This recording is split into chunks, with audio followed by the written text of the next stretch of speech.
Et rebonjour tout le monde et bienvenue dans cette vidéo du 27 mai 2025 pour ma review de ma session. Donc typiquement aujourd'hui, je vais revenir aussi sur ce qui s'est passé fin de semaine dernière. Donc j'étais complètement paumé, hein, totalement. Je sais, je sais ce qui s'est passé. On a eu un shift de price action. Donc ce que je faisais, basiquement, se passait à l'inverse. Donc j'ai pas trop fait de vidéo parce que moi-même personnellement, je ne savais pas comment review ça. Pour être totalement franc, j'ai perdu énormément les deux derniers. Enfin, énormément. Je vais prendre le calendrier, je vais vous montrer les résultats de la semaine dernière, tout simplement. Donc j'ai fait moins 67, moins 165, moins 175, moins 14,92. Voilà. Donc ça, c'est pour être totalement transparent avec vous. Donc j'ai fait une semaine à moins 127. Voilà. Donc je suis à moins, avec les fees, etc., je suis à moins 140 là aujourd'hui après cette journée à 15 balles.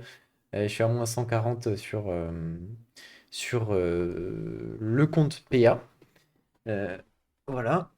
Donc, c'est pas dingue, mais en même temps, je ne pouvais pas comprendre ce qui s'est passé ce jour-là et pourquoi j'ai perdu, parce que je ne comprenais absolument rien de ce qui s'est passé les 3 jours-là. Tout simplement. Donc, typiquement, qu'est-ce qui s'est passé ici? On est passé d'un gamma positif sur les options. Je reviendrai dans une vidéo plus tard sur le gamma du coup et comment trader ça, à du gamma négatif. Typiquement, ce qui se passe entre les deux, pour être honnête et pour faire simple, c'est que le price action s'inverse. Et du coup, bah, tout ce que je faisais là, c'était toujours, mais ça je le savais pas encore, ce que je faisais ici, bah, je reproduisais ça sur les journées là, là, là et là, sans changer d'attitude par rapport au prix, alors que le price action s'était inversé. Et du coup, ce qui s'est passé, bah, c'est que j'ai perdu, tout simplement parce que bah, ma méthode, elle était inverse. Donc c'est aussi simple que ça. Du coup, je comprenais rien à ce qui se passait, je comprenais pas pourquoi je perdais. Et du coup, bah, ça servait à rien de faire des reviews parce que moi-même, je comprenais pas ce que je faisais et pourquoi ça marchait pas. Donc ça sert à rien de review si tu comprends pas pourquoi ça marche pas. Donc voilà, pour revenir là-dessus. Et du coup, on va passer à la review de la session d'aujourd'hui. Là, j'ai mis plein de clowns parce que je ne comprenais rien, tout simplement. On va venir sur la session du 27. De toute façon, j'avais déjà fait la review de ce jour-là avec les clones. Et c'était assez drôle d'ailleurs. Donc, pour mon premier trade, c'était un short. Donc, j'ai short ici pour aller jouer l'AVA qui était là, ensuite là, là. Il y avait énormément de value, d'expected value à la baisse. Il y avait un reclaim ici, on faisait des V et on veut pas commit sur cette value. Donc, c'est un min reverse avec plein de value array en dessous. Donc, pour moi, c'était vraiment très très clean. Et j'ai préféré TP direct parce que bah, on est en drawdown sur le PA, donc le but là c'est quand même de grind un peu plus. Enfin de grind, de slow grind et de récupérer un peu tout le drawdown. Donc voilà. Ensuite, hop là, donc le second trade, j'ai joué. C'est pas le second trade ça. Euh, tac, tac. Il en manque là. Je comprends pas bien ce qui se passe, je crois que j'en ai oublié un. Ouais, là il y avait un trade, mais je sais pas où il est passé. Ouais, j'ai oublié de log un trade. Je vais le faire juste après. Donc là, il y a mon entrée, ma sortie ici, et moi je joue tout simplement le fait qu'on clear, on clear, on clear, et ici on fait un pattern de hausse. Donc ici quand ça revient, donc on a fait ça typiquement, tac, tac, tac, tac, tac, et ici j'ai long pour jouer un petit scalp. Et ici il y avait une VA juste au-dessus, c'était juste ici. Donc là, il y avait ça. Et il y avait cette VA juste au-dessus. Donc moi, j'ai juste joué un petit scalp de City. Voilà, c'est tout. Donc voilà. Hop. Ensuite, bah, du coup, on peut passer au vrai trade. Donc celui-ci, donc ici, on a une VA qui se forme. Là, on est en tendance haussière. Il y a un reclaim sous mes pattes. On revient sur le reclaim, on fait reverse. Moi, je long. J'avais mon stop par ici. Et le but, c'est de jouer la réintégration ici. Donc franchement, il s'est bien passé. Celui-là, il est super bien. J'ai rien de plus à dire dessus. Ensuite, celui-là, il a aucune raison d'exister. Il y a un reclaim, donc ici, c'est une zone de support. La VA, elle fait 4 secondes, littéralement, donc c'est vraiment pas une VA de fou. J'ai pas noté idéal entrée et sortie, mais ici, c'est vraiment... je sais même pas quoi dire dessus, genre il sert à rien ce trade. Genre c'est vraiment de la merde. Je pense que à la limite, long ici, ça aurait été logique. Mais ici, je dois sortir là. Quand ça me revient sur la gueule après le flush, je dois sortir. Et voilà.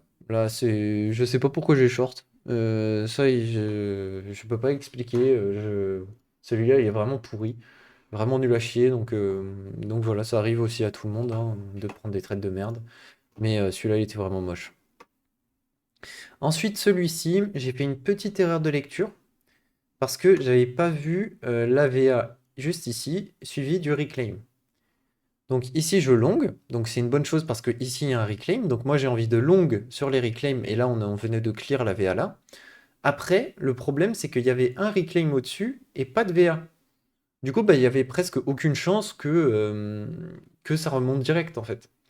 Donc ça c'était un problème. Ensuite, bah, du coup il en a créé une ici et c'est ensuite qu'il aurait fallu long pour aller chercher le clear de cette VA. Du coup. Et celle-là. Du coup, il y en avait deux, et du coup, il y avait un EV2, et c'était parfait, là. Si je jouais le prochain, ça aurait été bien.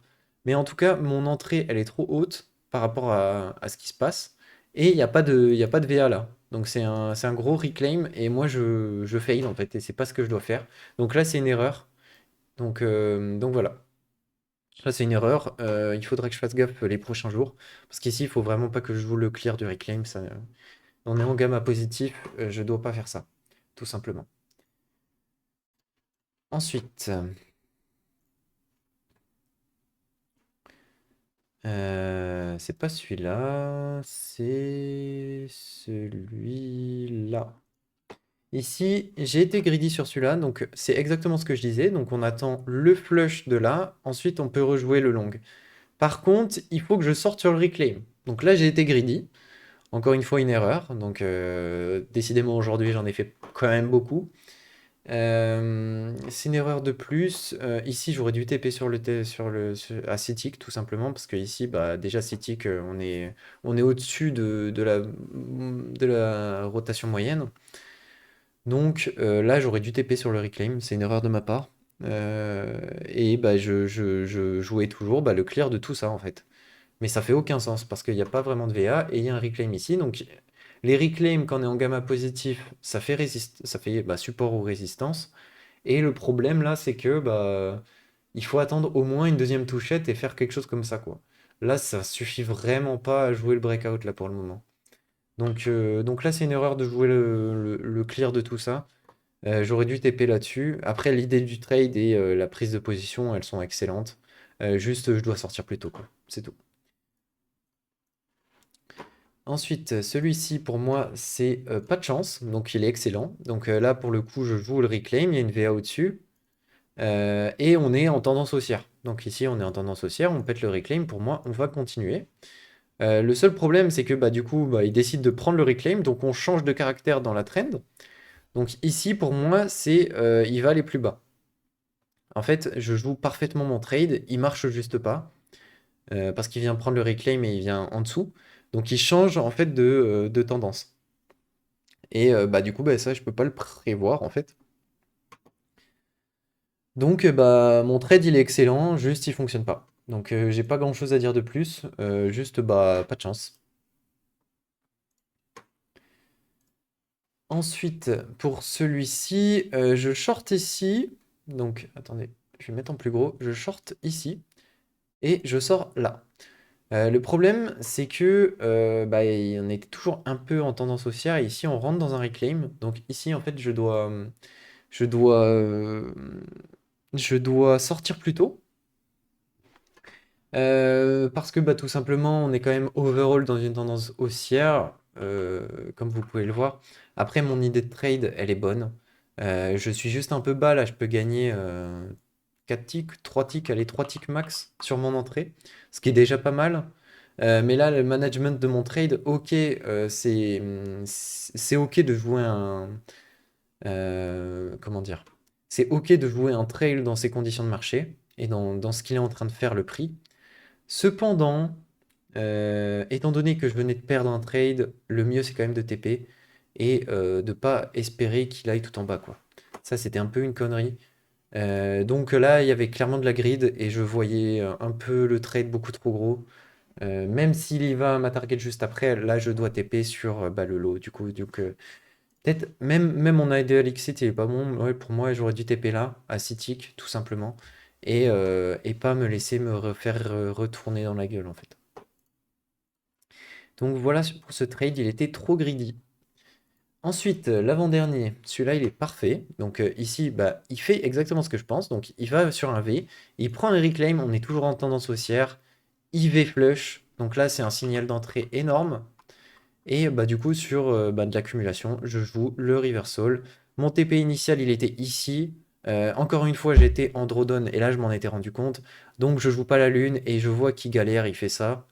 Bah, je TP en fait. Et là, du coup, bah, c'est un super trade parce que je bankroll, je joue le bon trade. C'est un scalp de momentum. J'aurais pu gagner 3 ticks de plus, mais honnêtement, je suis très content avec ce trade déjà. Et puis voilà, j'ai bien attendu la réaction de la sortie, et puis, enfin pour l'entrée, et puis c'est bien. Ensuite, le dernier trade, il est un peu pré-shot, donc là, elle est là mon entrée. Je pense que j'aurais pu rentrer par là plutôt, quand il commence à un peu accumuler. Parce que là, on a déjà fait la première réaction sur le lot, et le reclaim, il est vraiment plus bas. Donc j'aurais dû attendre un peu plus que le prix fasse quelque chose comme ça, quoi avant de pouvoir bah, long, tout simplement. Et en plus, j'aurais économisé 2-3 ticks et j'aurais pu TP au même un peu plus tôt et ça aurait été idéal. Après, l'idée du trade et le management, ils sont excellents. Donc là-dessus, je peux pas dire grand-chose. Franchement, l'idée est excellente. L'entrée est mauvaise, la sortie est bonne. Donc, on va dire que c'est un trade moyen. Et puis voilà. Donc, moi, j'en ai terminé sur cette session. Maintenant que je comprends un peu toutes les conditions de marché, je vais pas en fuir quand il y aura maintenant des trades perdants, enfin des journées et des sessions perdantes. Je saurai les analyser, je saurai comprendre ce qui se passe bah, du coup sur le marché, même quand bah, je perds, là où c'était pas vraiment le cas avant. Et du coup, ben, on va se retrouver demain à la même heure, à 19h30, pour un nouveau live de trading. Et bah, du coup, demain soir pour une nouvelle vidéo. Donc je vous invite à vous abonner si vous êtes encore là et à laisser un like, ça fait toujours plaisir. Et de rejoindre mon Discord qui est en description. Et puis, on se retrouve demain du coup. Allez, salut.